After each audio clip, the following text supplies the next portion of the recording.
माँ लाली अपने दो बच्चों अट्टू पट्टू के साथ रहती थी।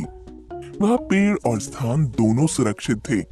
वे तीनों बहुत प्रसन्न रहते थे। एक दिन उनकी खुशी उनसे रूठ गई। पेड़ के निचले भाग से तेज आवाज आने लगी। माँ, यह आवाज कैसी आ रही है?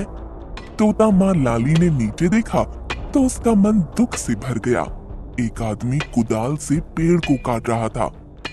बेटा, इस पेड़ को काटा जा रहा है।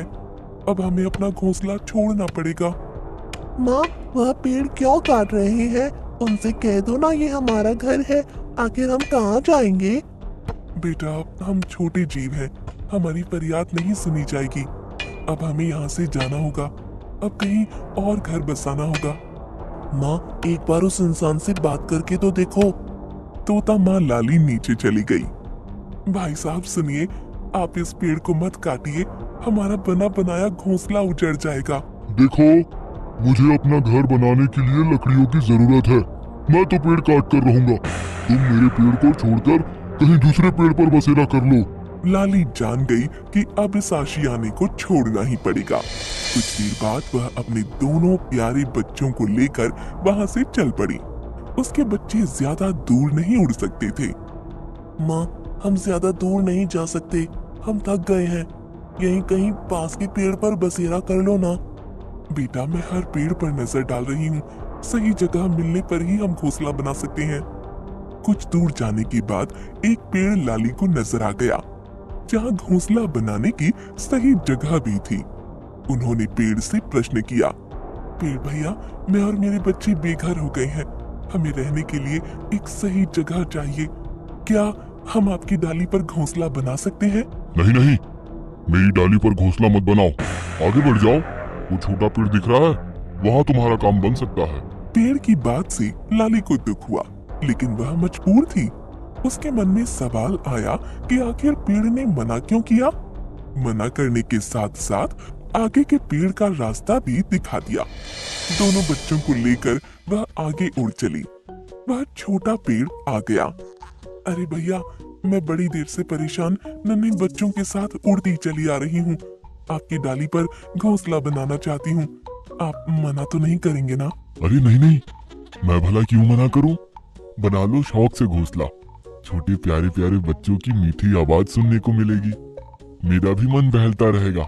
हाँ, मीठे फल खाने हो तो उस बड़े पेड़ से लाना होगा। धन्यवाद भैया, अब हम आपकी शरण में आ गए हैं। हमें पूरा विश्वास है कि जीवन अच्छा गुजरेगा। लाली ने एक घोंसला बनाना शुरू कर दिया। इसी बीच अट्टू ने प्रश्न कर दिया, माँ, उस बड़े पेड़ ने मना कर दिया, इस छोटे पेड़ ने हमें अपना लिया। दूसरी बात, छोटे पेड़ ने मीठे फल के लिए बड़े पेड़ का रास्ता क्यों बता दिया? माँ, उस बड़े पेड़ का फल मीठा है, फिर उन्होंने कड़वी बात क्यों कही? मेरे प्यारे बच्चों, उसके पीछे भी जरूर कोई कारण होगा। पेड़ तो सदैव देना जानती है, कुछ लेना नहीं जानते। फल, छाया, लकड़ी और हम जैसों के लिए घर भी देते हैं। ये छोटा पेड़ भी पूरी तरह से सुरक्षित है। वे तीनों घोंसला बनाकर बड़े प्रेम से रहने लगे। अट्टू पट्टू भी बहुत प्रसन्न रहते थे। कई बार वे उसी छोटे पेड़ का फल खा लेते थे। एक दिन लाली आसपास का इलाका जानने के इरादे से आगे निकल गई। कुछ देर तक जब लाली नहीं लौटी, तब बच्चे अपने घोंसले से सर निकालकर बहुत बेसब्री से अपनी माँ का रास्ता देखने लगे। कुछ देर बाद लाली मुंह में एक फल लेकर आ गई। बच्चे फल खाने लगे।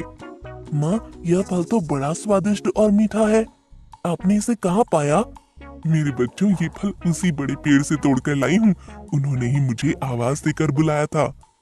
अजीब पेड़ है, आसरा देता नहीं, फल खिलाता है। एक दिन लाली उड़कर उसी बड़े पेड़ के पास से जा रही थी।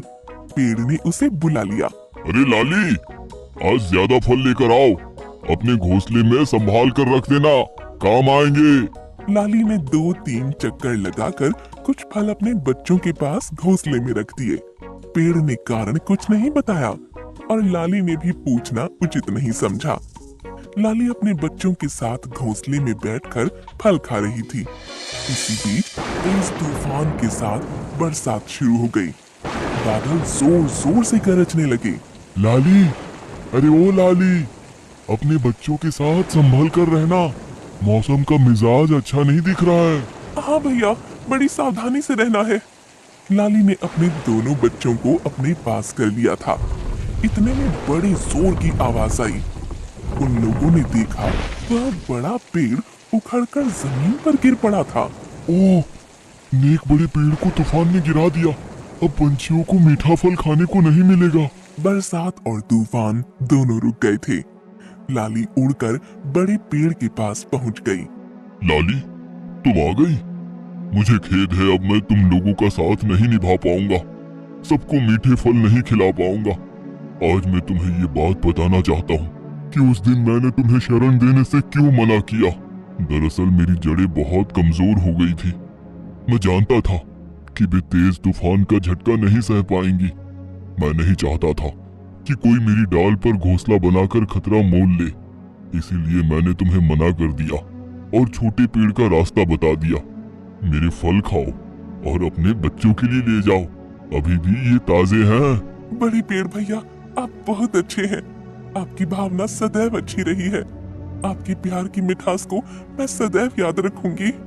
बड़े पेड़ की बातें सुनकर लाली का मन भर आया था। वह समझ चुकी थी कि स्वभाव की मिठास सदैव फल में भी रहती है।